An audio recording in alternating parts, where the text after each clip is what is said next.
Okay, happy Sunday racing, bayang karerista. Shoutout lang tayo saglit.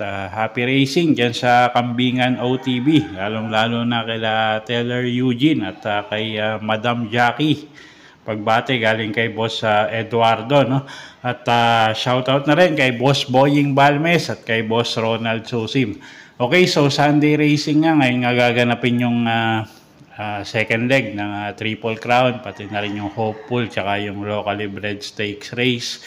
Meron tayong 10 karera at start time natin 2:30 ng hapon. Okay, medyo may kahirapan yung lineup natin. Simulan na natin yung mga giya natin para sa araw ng linggo, June 8. Okay, race 1 tayo. Start ng first Big 6.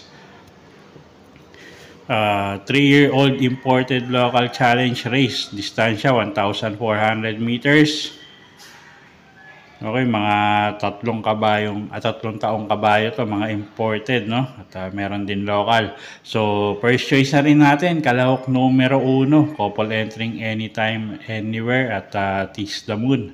At kagabayan niya ni Patty Dilemma at ni Jan Alvin Guse. So, sila yung first choice natin dito. Second choice na rin natin, yung mainam na numero 3 na si Morally. Mark Angelo Alvarez naman yung re-renda dyan. So, tingin ko 3 corner fight to, no? 1-3-5. Pero anyway, yun yung first choice natin. Kalahok numero 1, anytime, anywhere at Tease the Moon. At second choice, numero 3, Morally. Okay, race 2 tayo. Start ng first winner take all. Ano nga yung second leg ng 3-year-old locally bred stakes race. Distansya 1,800 meters. So, medyo mahaba. First choice na rin natin. Kalahok numero 5, Lilibel. JB Hernandez yung re-renda dyan. At siya nga yung medyo tingin kong pinakabatak sa mabigat na laban. So, first choice natin yan, numero 5, Lilibel. Second choice, kalahok numero 9, Tasha. CS Pare Jr. naman yung re-renda dyan. At isang dramating kabayo, baka mapabor yung distansya sa kanya. At third choice natin dito, yung kalahok numero 6 na si El Haleo. Patty Dilemma naman yung re-renta dyan. So, dagdag kayo kung may korsonada kayong dehado, no? At mga baguhang kabayo yan. Okay, so sa race number 2, first choice nga, numero 5, Lilibel. Second choice, kalahok numero 9, Tasha. Third choice, numero 6, El Haleo. Okay, race 3 tayo. Second leg ng Hopeful Stakes race. Same distance, 1,800 meters tayo. At first choice nga natin dito, kalahok numero 3, District 1, Jan Alvin Guse yung gagabay dyan. At tingin ko kaya pang manalo, no, ni kabayo. So first choice natin yan, numero 3, District 1. Second choice, kalahok numero 5, Natasha. Patty Dilemma naman yung re-renta dyan. At baka mapabor din yung distansya sa kanya. At siya nga yung second choice natin, kalahok numero 5, Natasha. At third choice lang natin yung kalahok numero 6 na si Flaming June. Gagabayan naman yan ni AR Villegas. Okay, so sa race number 3, first choice nga numero 3, District 1. Second choice, kalahok numero 5, Natasha. At third choice nga natin yung kalahok numero 6 na si Flaming June. Okay, race number 4 tayo. Race 4 natin, start ng second winner take all. Merge group tayo dito, class 3, 40 to 46, saka 47 to 53 bracket. Distansya, 1 milya, 1,600 meters. Yung mga maiinam na imported to, no? At first choice nga natin, kalahok numero 2, couple entering hole-in-one at Ace of Diamonds. Hole-in-one, JM Estorque na re-renda dyan. At si Ace of Diamonds, AR Villegas. So, sila yung first choice natin dito. Laging lumalaban sa unahan yung dalawang yan. Laging in the money. Second choice natin yung kalahok numero 7. Yung umiinam na Sherbet Fountain. Mark Angelo Alvarez naman yung re-renda dyan. ito medyo nagmamature na si kabayo, no? Pwedeng iuna, pwedeng isunod. At yun ko, malaki rin panalo. Okay, so sa race 4, first choice, numero 2, couple entering hole in 1 at Ace of Diamonds. At second choice, kalawak numero 7 na si Sherbet Fountain. Okay, race 5 tayo. Start ng second pick 6. So ito na yung second leg ng Triple Crown Stakes race. Distansya, 1,800 meters ulit. At first choice nga natin dito, kalawak numero 7. He's So Fine. Kelvin Abobo yung re-renda dyan. At siya nga yung first choice natin dito, no? Numero 7, He's So Fine. Gamay naman ni Kelvin Abobo yan. Second choice, kalawak numero 11, Transform. Jeff Sarate yung sasakay dyan. At kinambyo hinetin na nga yan. At medyo maganda pa yung post position niya ngayon. Isang deremating kabayo. At third choice natin dito, yung kalahok numero 4 na si Constatic Offer. O'Neal Cortez naman yung re-renda dyan. Pwedeng pangsama pang dehado, no, sa mga exotic, yung kalahok numero 10 na si Cole Is Right. Okay, so sa race 5, first choice nga numero 7, He's So Fine. Second choice numero 11, Transform. Third choice numero 4, Constatic Offer. At pwedeng pangsama pang dehado sa exotic numero 10, Cole Is Right. Okay, race 6 tayo. Start ng second pick 5. Class 5, 11 to 15 bracket. Distansya, 1,400 meters. First choice natin, numero 2, Family Affair. O'Neal Cortez yung sasakay dyan. At gamay ng hinete yan. At tingin ko malaki panalo. Gumangin laban yan. Second choice natin, yung kalahok numero 13 na si Autumn Shower.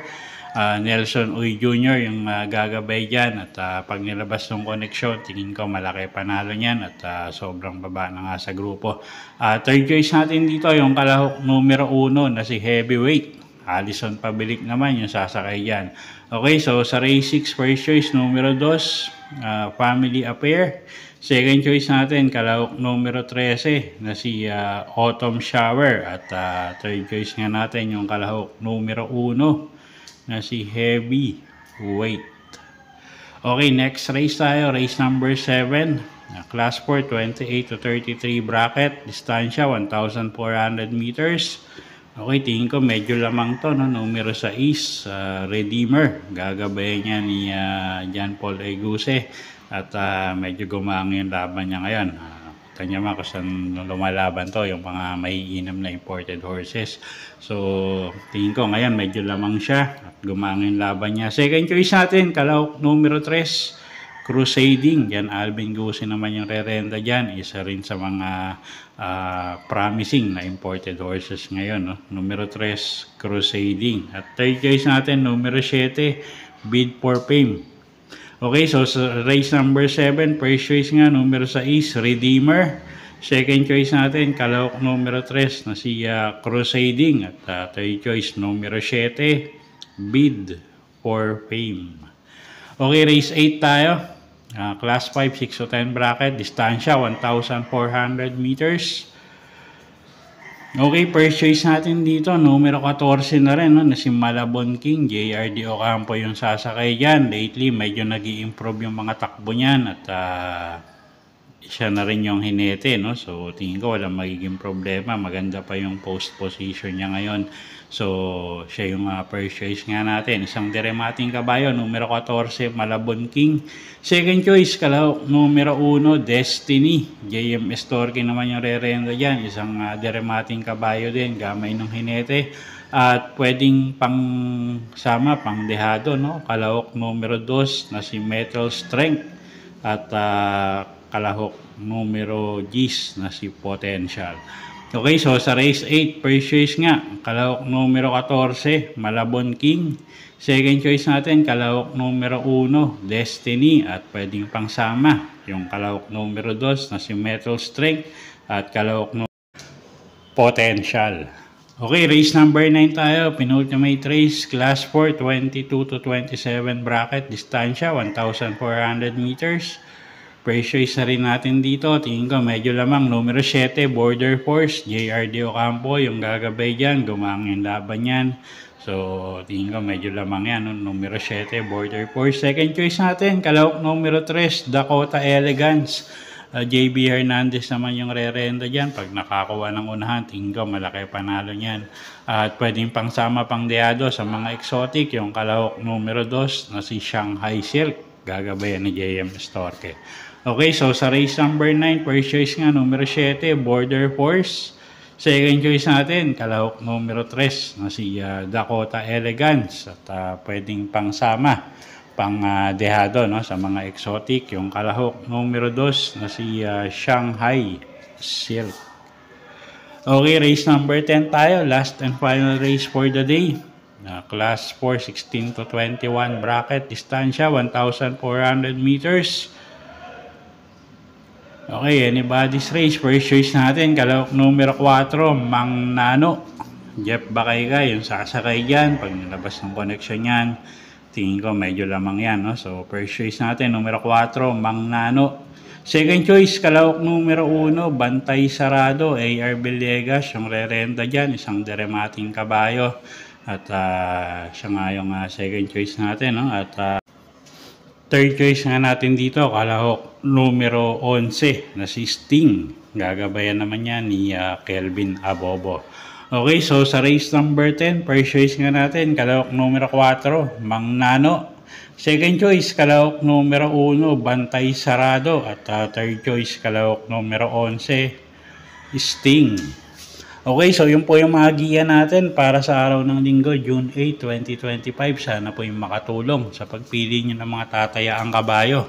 Inuulit ko po, kayo pa rin po masusunod kung saan nyo itataya yung pinagpaguran yung pera. Good luck po at happy Sunday racing, bayang karerista.